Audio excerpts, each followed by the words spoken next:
કે આમ આદમી પાર્ટી સાથે તમે છો ત્યાં સુધી તમે સારા છો. આમ આદમી પાર્ટી છોડીને જો તમને બીજી પાર્ટીમાં જવાનો વિચાર આવે છે તો તમે ખરાબ છો, ગદ્દાર છો, નિર્બળ છો, ડરપોક છો. આવું કેમ? હું તો ખુલ્લી ચેલેન્જ આપું છું કે ખરેખર તમારી અંદર ખેડૂતો માટે, મજદૂરો માટે કામ કરવું છે, ગુજરાતની જનતા માટે કામ કરવું છે, તો કોઈ પણ પાર્ટી શું કામ? આવો ખુલ્લા મંચ પર. તમે પાર્ટી છોડી દો, રાજુ કરપડાએ છોડી દીધી છે, તમે પાર્ટી છોડી દો અને ખેડૂતોના કામ કરવા લાગી જાઓ. બિન રાજકીય રીતે આપણે કામ કરીએ.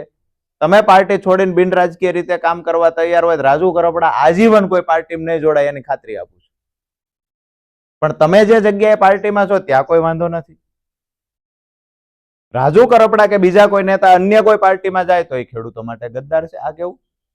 પણ મેં મોટા ભાગે તમારું જે એટલા ઇન્ટરવ્યુ અત્યાર સુધી મેં જોયેલા છે તમારા રાજીનામાથી અત્યાર સુધીના, એમાં મને મોટા ભાગે એક નામ સામે આવે છે, એના લીધે તમે રાજીનામું આપ્યું હોય એવું દેખાય છે.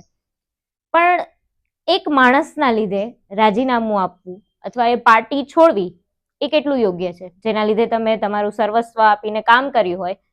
ખાલી એક માણસ સાથે તમારા મતભેદો થાય છે કે કોઈ અંગત બીજા કારણો હોય તો એ એક વ્યક્તિના લીધે આખી પાર્ટી છોડવી એ કેટલું યોગ્ય છે? નહીં, પણ મને એવું લાગે છે કે મેં જ્યારે નિર્ણય લીધો છે, મેં લાંબુ ઘણું બધું વિચાર્યું. મારા ભરોસે હજારો ખેડૂતો જ્યાં પણ મેં હાકલ કરીશ ત્યાં આવ્યા છે. ખેડૂતોનો મારી સાથેનો ભરોસો, સામે જે પાર્ટીના નેતાઓ પરનો મારો ભરોસો હતો, તો મારો ભરોસો તૂટ્યો છે. તો સ્વાભાવિક છે કે મારી સાથે રહેલા ખેડૂતોનો ભરોસો પછી મારી સાથેથી તૂટી જાય ને ત્યાર પછી મને સમજાય, એના કરતા બેસ્ટ એ છે કે મને સમયસર સમજાઈ જવું જોઈએ. વાત આપે કરી માત્ર એક માણસના કારણે કેમ? હું એવું માનું છું કે જેની સાથે રહ્યા છીએ ત્યાં વાદ વિવાદો હંમેશા કરવા, એના કરતા બેસ્ટ એ છે કે જગ્યા છોડીને આપણે નીકળી જવું. એ વસ્તુ સાચી છે, પણ જ્યાં રહ્યા હોય, જેની સાથે ખભેથી ખંભા મળાવીને કામ કર્યું હોય અને એની સાથે જ્યારે મતભેદો ઉભા થાય ત્યારે તમે ચોક્કસથી વાત કરી જશે એમની સાથે બેસીને. આજે થયું એની વિશે આપણે ચર્ચા કરીએ, કોઈ નિરાકરણ આવતું હોય તો એ નિરાકરણ સુધી પહોંચીએ. તમે ચોક્કસથી વાત કરી હશે. તો એ વાત પરથી તમને શું લાગ્યું ગોપાલ ઇટાલિયા સાથે વાત કરીને? ખંભેથી ખંભો આપવાની વાત છોડો, ખંભે બેસાડીને કામ કર્યું છે.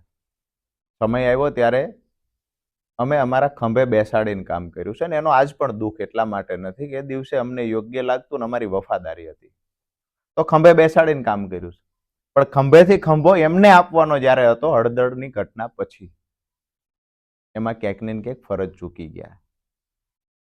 તમામ આક્ષેપો જે થયા, તો આટલું કામ કર્યા પછી પણ હું વાસ્તવિકતા એક આજે એ પણ સ્વીકારું છું કે આમ આદમી પાર્ટી છોડી ત્યારે દુઃખ હતું, પણ મેં છોડી અને મારા પર જે એલિગેશનો એ તરફથી થવાના ચાલુ થયા ત્યારે મને એવું લાગ્યું કદાચ આજથી મેં જોડાયો એ જ વખતે છોડી દીધી. એ તો તમને છોડી ત્યારે આઈડિયા હશે જ, છોડતા પહેલા તમને ખબર હશે કે એલિગેશન આવશે? એટલી બધી નહોતી ખબર, કારણ કે હું એવું માનતો હતો કે 5 વર્ષ મેં પાર્ટીમાં યોગદાન